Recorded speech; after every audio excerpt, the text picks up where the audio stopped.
via the KNH webinar. So welcome once again. I'm very proud and happy to introduce our speaker for today. Professor Anne Catherine Goodman is a professor of obstetrics, gynecology, and reproductive biology at Harvard Medical School and a fellow of both the American Congress of Obstetricians and Gynecologists and the American College of Surgeons. She has a full-time practice in GYN oncology at Massachusetts General Hospital and is an affiliate of MGH Global Disaster Response and Humanitarian Action and the Department of Global Health and Social Medicine at Harvard Medical School and an associate of the MGH Center for Global Health. She is the director of the Strength and Serenity MGH Global Initiative to End Gender-Based Violence and co-director of MGH Women's Global Health. She is interested in how structural and gender-based violence against girls and women is linked to outcomes in reproductive health, maternal mortality, and women's cancers.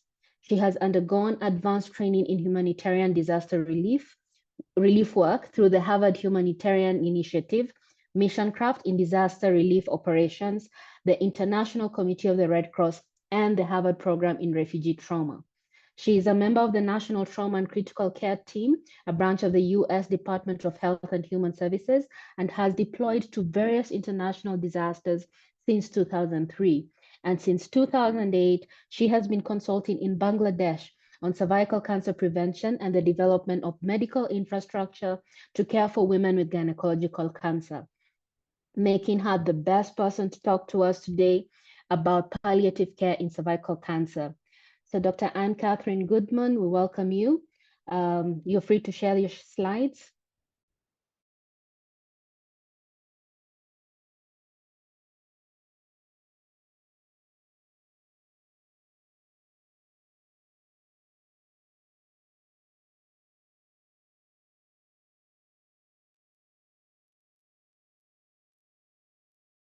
Hey, Kay, are you able to share your screen?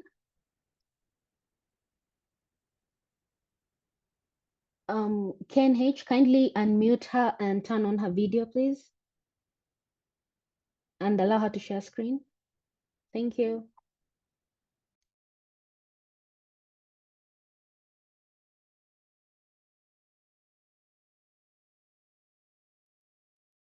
Hi there. I'm unmuted, but I still can't figure out how to share my video, so I don't think you can see me, but can you see my screen?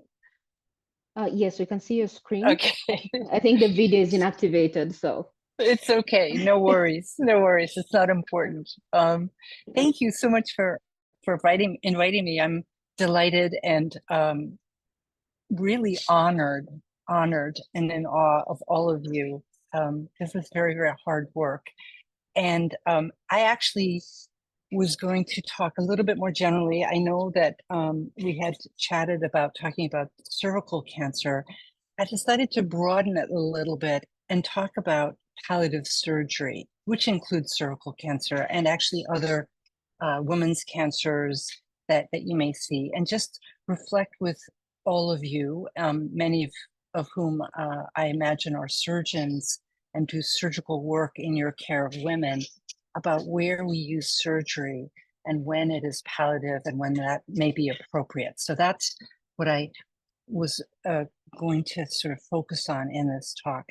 And please interrupt me at any point.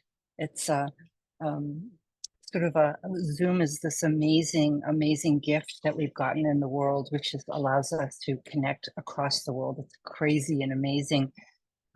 We've lost the sort of personal feedback from that. So in the chat or any place, like, just let me know at any point. Okay, so here we go.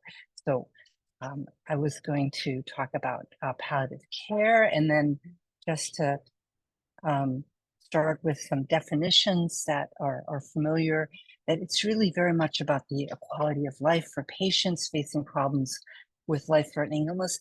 And really, it's also care of the families, you know, and wherever we can to prevent and relieve suffering. So impeccable assessment, treatment of pain and other problems is part of palliative care.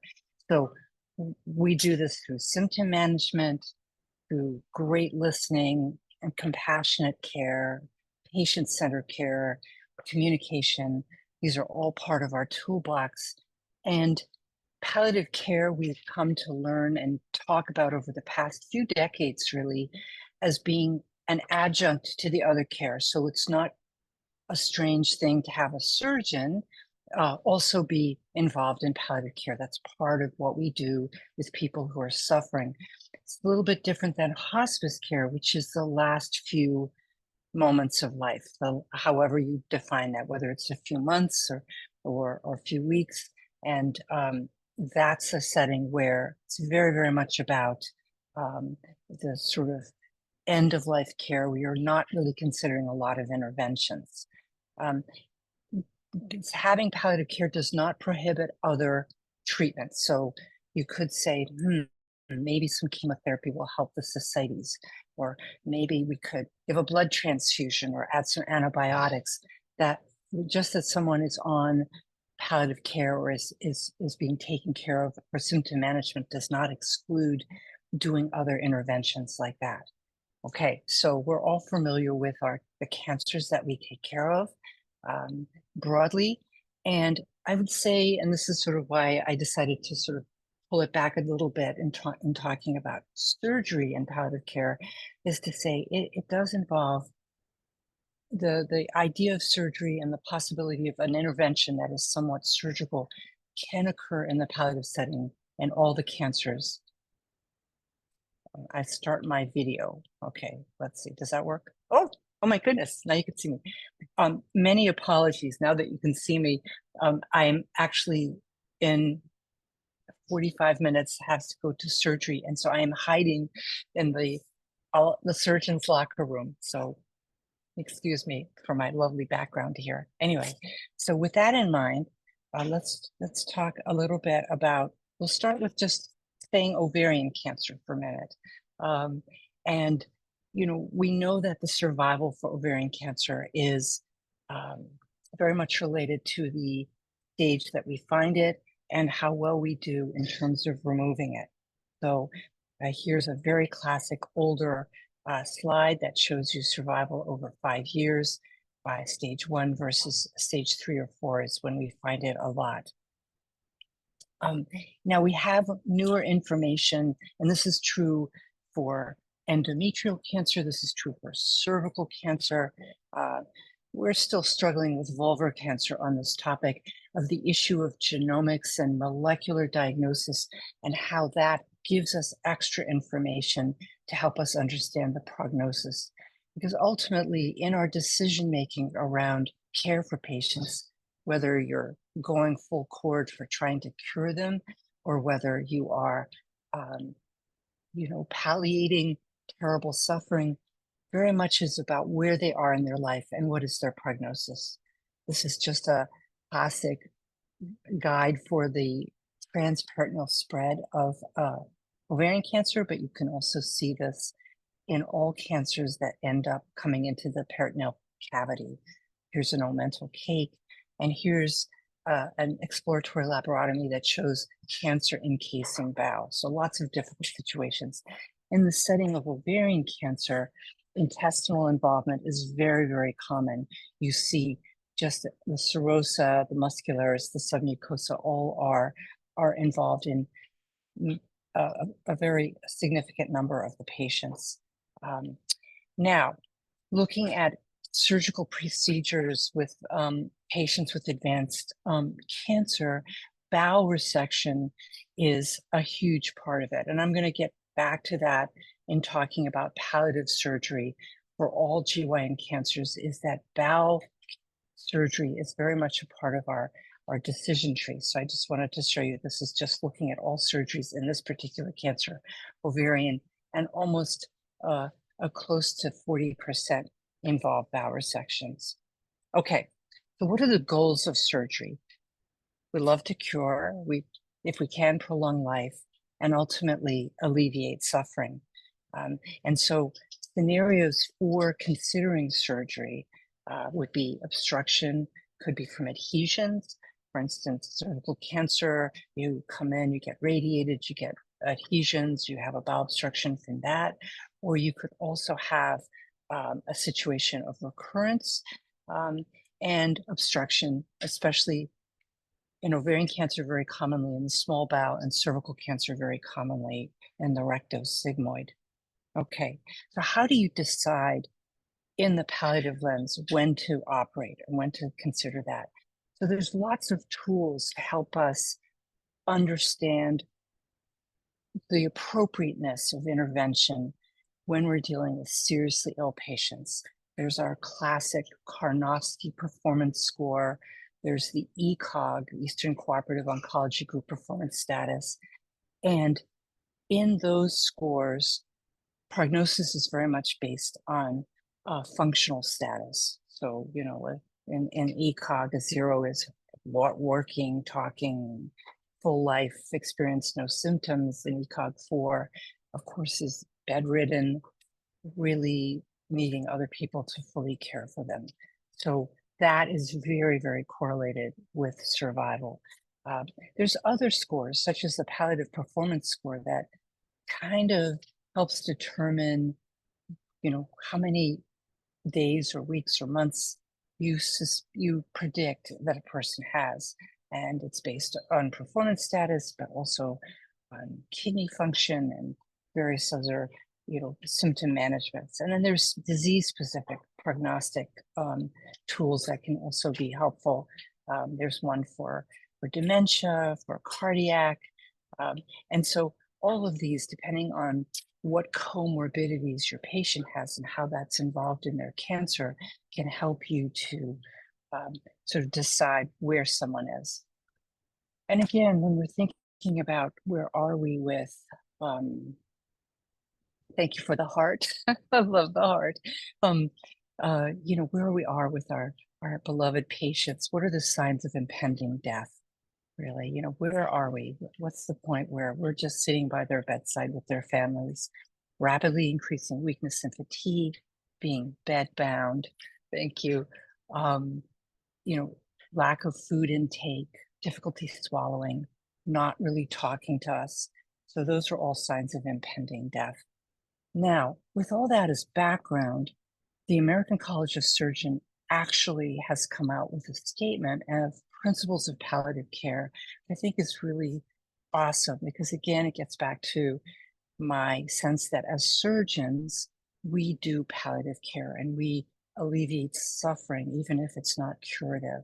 And so I've written down here the principles of palliative care: respect the dignity and autonomy of patients and caregivers, honor the right of a competent patient or their surrogate family to choose the treatments, so not to do something without their permission, be an effective communicator, identify what are the goals, what are we actually trying to achieve with the intervention that we're considering, of course, always to alleviate pain and burdensome symptoms. And finally, to recognize the psychological, social, and spiritual issues, which I sort of think about as meaning making. What gives the person meaning in their life? What are the last things they'd like to accomplish before they die? Okay, so furthermore, in the American College of Surgeons statement, there's the access to therapeutic support, and to recognize that we have great, great power over patient decision making. We can coerce people into doing something that may not be right, and it's our responsibility to be thoughtful and to discourage treatments that are unlikely to achieve patients' goals. So wonderful, wonderful statements. So what is palliative surgery? Basically, it's a surgical procedure with the primary intention to improve quality of life, relieve symptoms of disease. Okay, it's a little bit different than non-curative surgery, where you're doing something, you're going to prolong life, but you're not going to fix the problem. Palliative surgery is really about in the crisis, in a life limiting and terminal way.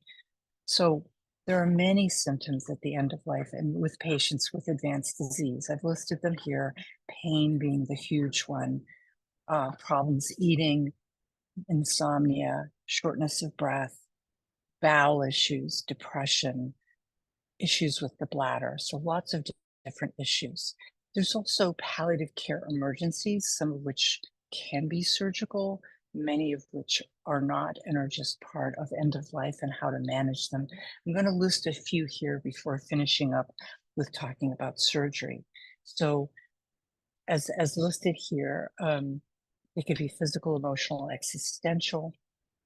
And again, as I listed before, pain, dyspnea, major bleeding, spinal cord compression, and so forth. Lots of issues can occur, some of which feel very much like an emergency.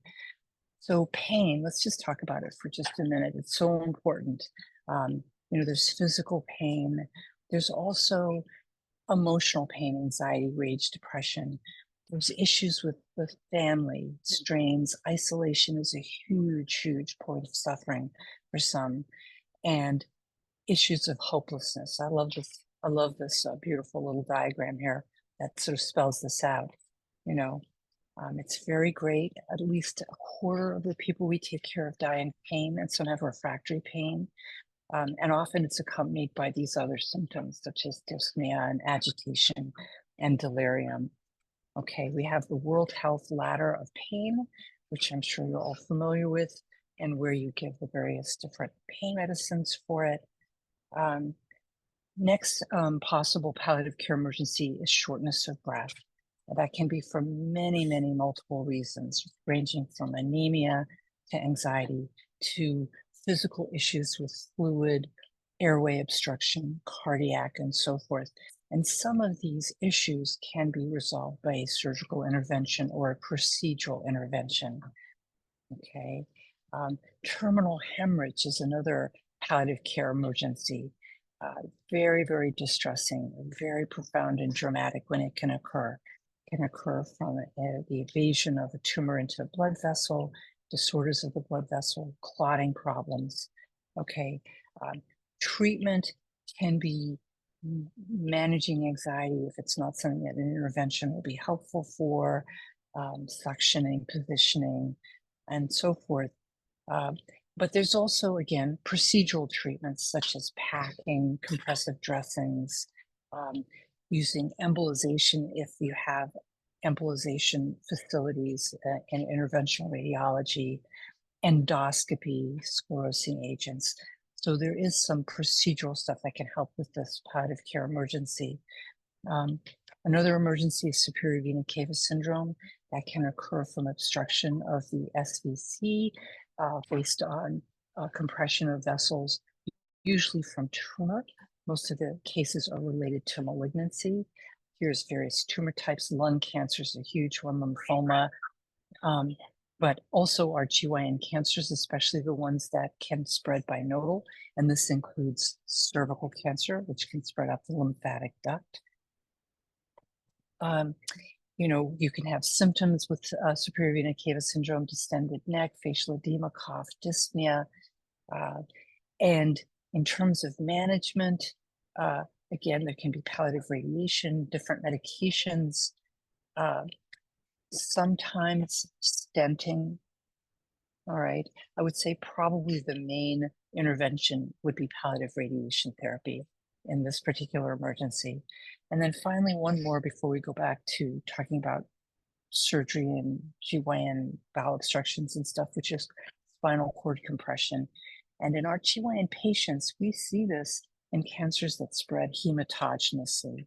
So that can be cervical cancer, it can be endometrial cancer. It's less likely to be ovarian cancer, where you can see a fracture from tumor invasion, and it occurs at least 10% of time in cancer patients. Breast cancer is famous for bone metastasis, and the location can be thoracic, lumbar, the cervical spine. I want to point out that in GYN cancers where a patient has been treated with radiation, you can get stress fractures from radiation insufficiency. So something to think about, even in the absence of a metastatic spot there. So pain is one of the signs, sensory and neurologic changes, weakness. So those are all the signs of it. And treatment, can be radiation, which is the first line of treatment, sometimes surgical decompressions. Okay, and so spinal instability can be treated with surgical decompression. All right, so with that in mind, let's move on to talking a little bit and finishing up with surgery. Okay, so you select a procedure based on symptoms, personal goals. Is it a reasonable thing to do based on our assessment of their prognosis, based on prognostic scores that we're using? All right, so we kind of think about that. And in terms of what are the procedures, they can be as simple as draining ascites and pleural effusions. Very common, very important to help alleviate symptoms. They can be laparoscopy or laparotomies for release of obstructions. They can be endoscopic procedures if you have the ability, if you have interventional radiologists, if you have GI interventionalists who will be able to place stents. So various procedures like that. Other procedures can be gastrostomy tube placement for gastric outlet obstruction, craniotomy for the brain mets, fixation of pathological fractures, amputations, tumor embolization procedures.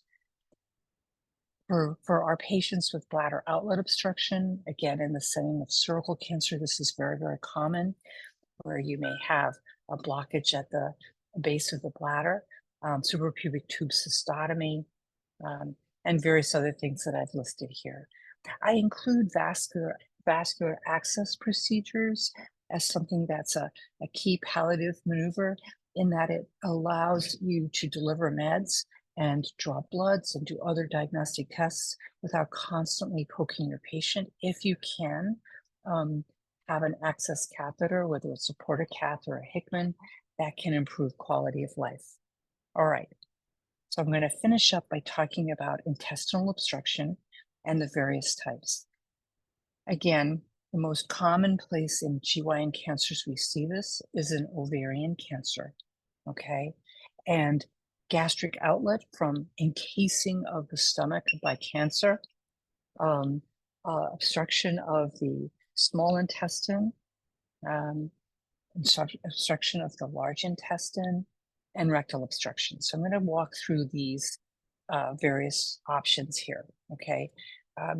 Before I do, though, I just want to think just briefly, because again, one's poised to go in there surgically to try and alleviate something, and to ask the question again, what's the prognosis here? Is surgery a worthy thing to consider, or is a procedure a worthy thing to consider?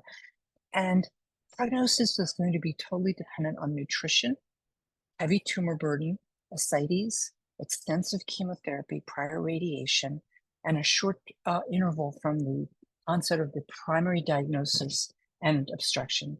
Finally, advanced age can be a prognostic factor.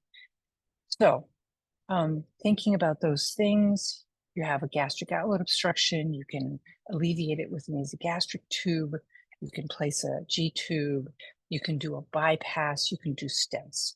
So those are various things that you can do.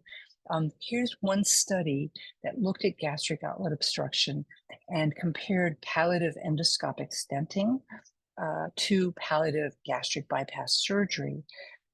And what they found was actually the stenting was more effective in improving obstructive symptoms. And probably, again, it reflects with very, very sick, terminally ill patients, a surgery with a laparotomy is a lot to heal from, with lots of complications, especially if you have a poor nutritional status. Another thing that was looked at in this paper was the use of parenteral total nutrition and chemotherapy for patients who did receive G-tubes, and looked at how long did they survive. And just to point out that the median survival after a G-tube placement, this is in advanced ovarian cancer, was about 6 weeks.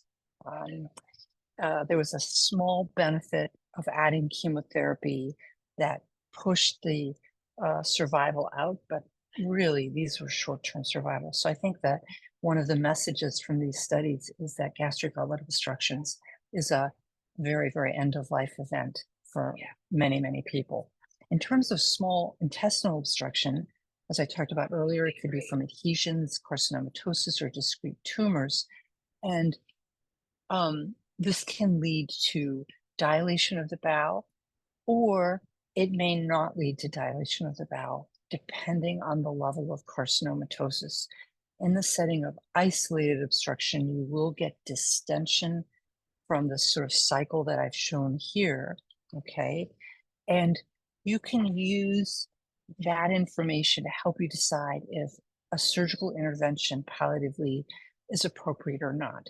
So sudden new pain, the ability to distend your abdomen, on exam having tympany, seeing air fluid levels, and seeing a transition point on an x-ray are all good indicators that you may have an isolated point of obstruction that you can bypass or even do an ileostomy for and palliate that patient, okay? So if we think about the medical methods, there's steroids, there's using octreotide, which reduces bowel secretions, there's procedurals, which we've talked about. And in terms of surgery, there's ileostomies and bypasses and resections as the various tools that we can use. So looking at another study that analyzed surgical versus chemotherapy interventions in the management of intestinal obstruction, the mean time to obstruction from diagnosis, this is an ovarian cancer, was 38 months. Prior surgeries, about 2, prior chemo regimens, about 3, all right? And basically, the only significant predictor of survival was not having an obstruction for greater than 3 months. Again, the thought was looking at these very sick patients who've had a lot of advanced disease, that the surgical approach had a higher morbidity. Okay, I'm going to just push on because I want to leave time for questions. But this is a picture of a large bowel obstruction, an encasing tumor here, looks like an apple core lesion. So just to talk about large obstructions, you can get terrible dilation of your bowel. And here's a very dramatic sagittal CT scan view of very dilated colon in the setting where the arrow shows you have this obstruction. And this is actually from a cervical cancer where it has grown right through there. And you can also have from ovarian cancer as well. In terms of management, again, there's medical, procedural, and surgical. I would say for acute obstruction, such as what you saw in that picture, you do think about intervening with a palliative colostomy in that setting. So your choices surgically can be a resection. I would say that's pretty unlikely, especially in the palliative setting. A diverting colostomy, which would be bringing up a loop of colon above the area of obstruction and bringing it to the skin, is called a loop colostomy. Sometimes endoscopically, a stent can be placed through the rectum and symptom management. Okay, my final thing to reflect on is the issue of an isolated metastasis and whether surgical intervention can be useful for symptom management and perhaps even improving survival. So this is a metastasis in the spleen. And in gynecologic cancers, you can see brain metastasis, bone metastasis, and splenic metastasis. And so there are situations where you might consider an intervention for palliation, for alleviation of symptoms in this setting. So that is my whirlwind tour through reflecting about palliative surgery. And I want to end with this quote by Mother Teresa, one of my role models. Not all of us can do great things, but we can do small things with great love. So I want to stop there and stop sharing and maybe see what questions we have. Thank you so much, AK. That has been a great presentation. You summarized quite a lot in such a short time. And I know you have to go to the OR, but at least we have time for questions. To all the ones who are online, please use the Q&A box to ask your questions. So far, I have, I think, a couple, and we can start with those. And okay, someone else is, you have mentioned about scores on selecting patients suitable for candidates. Could you further elaborate on how you determine which patients? For surgical candidacy? Yeah. Yes. So let's talk about, I think probably we confront small bowel obstruction as probably the main dilemma that we have in advanced gynecologic cancers in the recurrent setting. I've sort of brought up in my whirlwind tour, there can be bone metastasis and various other things that you could consider a surgery for. But let's just talk about that and slow down and really reflect on that. We see women come in with the inability to eat based on cancer-induced bowel obstructions and have to decide who is a surgical candidate. The decision on that will be based on two different factors. One is the patient themselves. How do they look? And I have that one slide about prognostic factors, and I'm going to just repeat that in a minute. And the other is based on what do they have based on our X-ray imaging. And those two things will help you decide whether this person is going to be a surgical candidate or you're going to manage them medically or with just supportive measures. So from the point of view of how do they look, what is their ECOG status? Is this someone who is really working and raising their children and they're living with some cancer and then all of a sudden they come in vomiting, but they're otherwise pretty functional, and they're strong and they, have gotten some nutrition up until the point of obstruction. That person is most likely someone you would definitely consider surgery for, assuming the radiology piece makes sense. On the other hand, someone who has not been able to eat very well for months, is very cachectic, has a lot of muscle mass wasting, perhaps has renal failure, perhaps has cardiac, congestive heart failure, has anasarca, various things like that, where the minute you put a scalpel to their tummy, that tummy is not going to heal. If you're going to have the third spacing, that you're going to have a burst abdomen, that kind of thing. That person is not going to be a great surgical candidate. Age is a factor in decision making. A 25-year-old, has a different resilience than an 85-year-old. My only caution is you do have older people who are very fit and very resilient, and not to exclude them based on age alone, but age can be a factor because they have more likely other comorbidities. So that's that piece.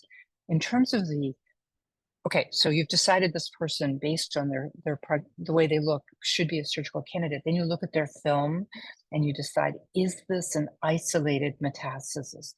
Can you go in there and alleviate this surgically? Or is it like that picture I showed in the beginning, where you see this whitish kind of glom of tumor just covering the bowel? There's no way you can separate each loop of intestine from each other. There's no way you can bypass that. You would just cause multiple enterotomies to try. So if it's possible to make that assessment before surgery, that saves your patient a laparotomy.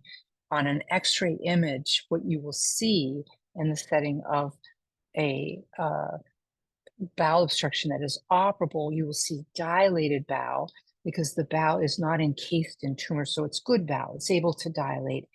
And that is also reassuring. On the other hand, if you see multiple areas of tumor and the bowel actually isn't very dilated, it's sort of encased, it's called carcinomatosis ileus and so forth, that person shouldn't have surgery. Yeah. Thank you. And I guess that brings to the next question in how do you collaborate with other specialists like oncologists and palliative care teams when you're managing these cases? Oh, that's a brilliant question. And absolutely. I feel that it is important to develop friendship and collaborations from the very start and understand your colleagues. I work at a very complicated hospital here. We have about 20,000 employees. It's huge. There's 1,000 beds. It's a very big place. I'm very, very blessed to work in such a resource-rich environment. It's a very complicated place, and I have to still identify general surgeons, thoracic surgeons, oncologists, hematologists, radiologists, that I befriend, pathologists, and we try to collaborate. I find that we have friendships that allow us to have these conversations. And the other thing that's very helpful, if possible, is to develop multidisciplinary meetings if you have the ability to do that. And again, with Zoom, we can now get together even if we're in different time zones. So it's really wonderful. But bring up cases where you want to discuss them together. So for instance, we have a weekly multidisciplinary tumor board that we have medical oncology, gynecological oncology, radiation oncology comes to pathology, and research people. And we get together and we present all the people who had surgery. And we also present some people where we're having a dilemma about whether they should have surgery. And together we look at their x-rays, we look at their pathology. And so we can collaborate in that manner. Yes, it goes to show that whenever cancer is concerned, we can never manage it individually. It has Yes. always has to be a team effort. And it actually, I think studies have also shown that there is actually benefit to the patients whenever they're managed as a team. So Yes. someone asks, is it possible to cure or slow cancer growth by using quantum technology? And if yes, has this been tried somewhere? I'm not sure what I know quantum technology means. Do you know what that Uh, entails? Yeah. Yeah. no, not really, Um, no. you know, I apologize for my ignorance. There's so many fascinating and interesting interventions that are being looked at. I would say that we've always had the core of surgery, excuse me, chemotherapy and radiation. What has been added to that is immunotherapy and targeted therapies based on the genomic profiles. So there have been those elements that have been added that definitely are very, very helpful. Um, I'm not sure. There's different kinds of radiation, whether quantum technology means proton beam. Proton beam is a certain kind of radiation therapy that's used for mostly for brain tumors. It's also used for prostate tumors, so very, very local. Um, yeah. I guess we'll take that for now.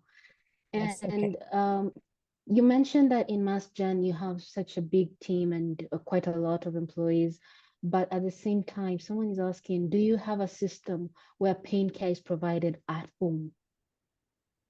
Wonderful question. Yes, absolutely, absolutely.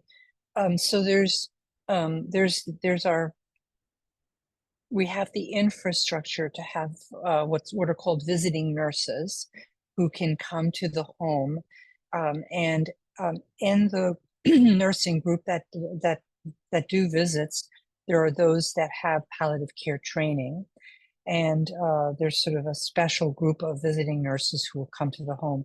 And so what I might do is I might put in a referral for a visiting nurse to go to the home and then work with that nurse and uh, get feedback about what is happening at home and then give recommendations.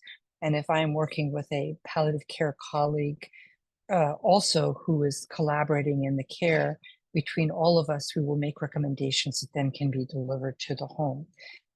So absolutely. There was another interesting infrastructure development that I would say it's a little iffy. I'm not sure that we're totally there yet, which is called home hospital, which is to start something in the hospital, such as IV antibiotics and perhaps wound care. So this is not necessarily in the palliative care setting, although it could be. And then say, okay, this is what we're doing, but let's see if we can bring this patient home with their IVs and bring the hospital to them in their home. So that's sort of a new thing that's being developed. It sort of started with COVID, actually, when there was so much closure. There were so many closures of hospitals, and the hospitals were overwhelmed by COVID patients, which sadly led to many delays of care of non-COVID patients, especially cancer patients. I imagine you probably had the same experience. It was very tragic. Delays of diagnosis up to 6 months, where we saw things that had been curative become uncurative. And this led to trying to sort of deliver care in the home. I do notice there's a few other questions in the chat. Absolutely, I gave the slides to Nitsi, and maybe you can send them out. I would love it for you to have those slides, and please use them and give lectures with them and make them better, tweak them. Yeah. And what was the This other is the question? one. There's one about how does ovarian cancer relate to bowel obstruction? Yeah, that's a great question. You know, in an earlier slide, I showed you the study that looked at ovarian cancer pathology in relation to a section that had bowel resection, and that in a very large number, ovarian cancer will actually transmurally invade the bowel, the serosa for sure, the submucosa, the muscularis, and it impacts bowel obstructions in that way. In addition, the peritoneal carcinomatosis that causes transperitoneal spread will cause seeding that covers the external surfaces of bowel. And even without actual penetration of the bowel loop, will cause the bowel to be kinked and have an obstruction in that manner. And another related question is in cervical cancer or advanced cervical cancer, when you have, for example, parotid lymph nodes obstructing, or even pelvic lymph nodes, I think is what they mean, obstructing the ureters, would you recommend palliative care surgery in such a case?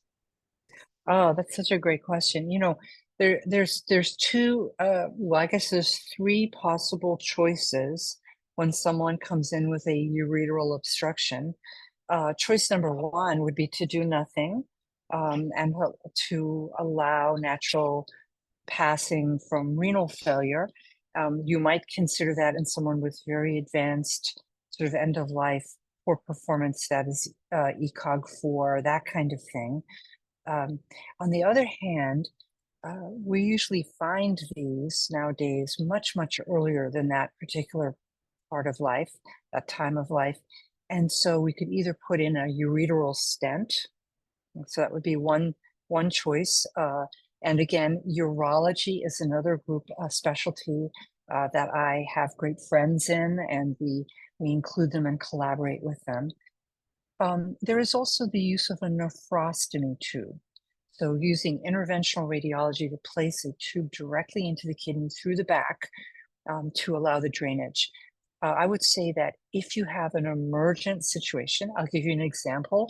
This weekend, I've been on call, and this weekend we had a lady from the islands, that we have a bunch of islands around Boston, who came in with a creatinine of 8, which is a normal by our measurements would be under 1, 0.6, 0.8 would be normal. So 8 is she's in florid renal failure. And it was a primary diagnosis of cervical cancer with bilateral obstruction of her kidneys. And she got emergency nephrostomy tubes before anything else, right? So it was the first thing that was done.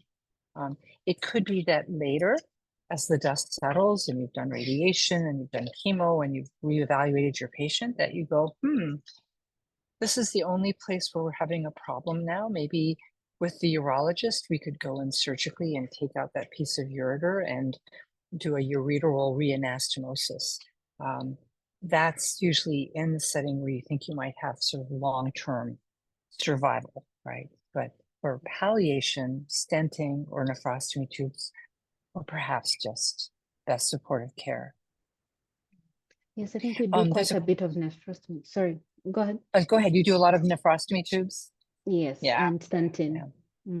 Stenting, yeah, we do too. Yeah. So there's a question on have nice presentation, first of all. Do you have a session for nutrition is specific to manage the palliative care patients suffering from advanced cancer? And is there any way that COVID vaccine has exacerbated the ovarian cancer? Yeah. I think for the second question, we're blessed given the technology of the world at this time and our ability to communicate and collaborate, to have a tremendous amount of information about COVID at this point. We're very, very lucky. You think about it. What do we know about, whooping cough? I don't know, but COVID, we're all experts, right? And so we have great, great information about the vaccine. And actually, there was just a study that came out and looked at COVID vaccination and prognosis from serious illness, like people who have serious illness and were vaccinated versus unvaccinated. And those who were vaccinated did better. So I think that we can probably let the matter at rest that the vaccine is causing trouble in terms of other exacerbating of other illnesses. In terms of nutrition, that's a really wonderful thought. And I know I'm running out of time. So maybe this can be my last thought is we do have in our multidisciplinary gathering nutritionists who are very helpful. So there is intravenous nutrition, and that of course brings up a whole discussion. Whether you even want to start it or not will depend on where that patient is in their life. Okay.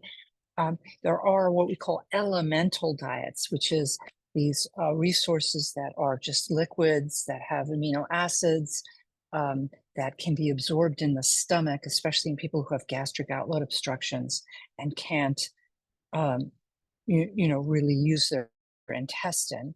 So there's things like that that you can consider.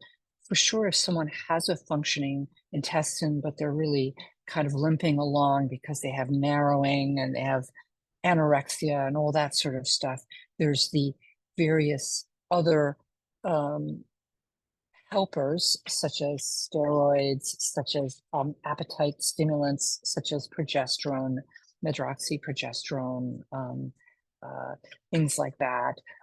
Someone had earlier mentioned marijuana, THC, and absolutely that is something that can be very, very helpful in terms of, for some people, improving their appetite and helping with pain and so forth. So to bring that up. And my final, maybe the point to leave you with is that for the family, if you think about food, cooking, giving people food is an act of love. It is how we love each other. It is our love language. It is our mother's love language. It is our spouse's love language, is to make a pot of soup and feed you when you're ill, right? And one of the hardest things for families is to watch someone they adore, they love, they're beloved, someone so meaningful in their family and in their identity waste away because they can't eat. It is a tremendous, tremendous psychological distress.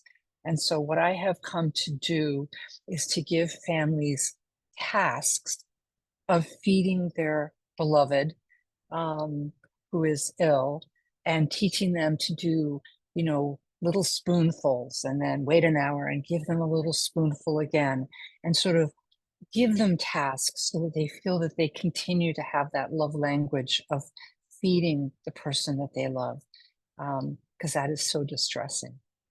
I think maybe with that, I have to say goodbye and go do some surgery. But No, we again, it's absolutely such an understand. honor to say hello to whoever you are out there. But We spread the love. really Yeah, thank you. Thank you so yeah. much. We've had over 1,000 members joining, and it has been quite an insightful talk. I mean, people are clamoring for the slides, for the recording. So it has not been in vain. We truly appreciate you giving us the time, and we will release you with about 4 minutes to spare, enough for you to scrub. Thank you. Thank you so much, and many blessings and lots of love. You're Take very care. Bye welcome. bye. Thank you so much, Bye AK. All bye. Bye bye. right. Bye-bye. Bye. So thank you everyone for joining. I think we will end there. Thank you so much for your questions and for joining, and we'll see you next time. Bye-bye.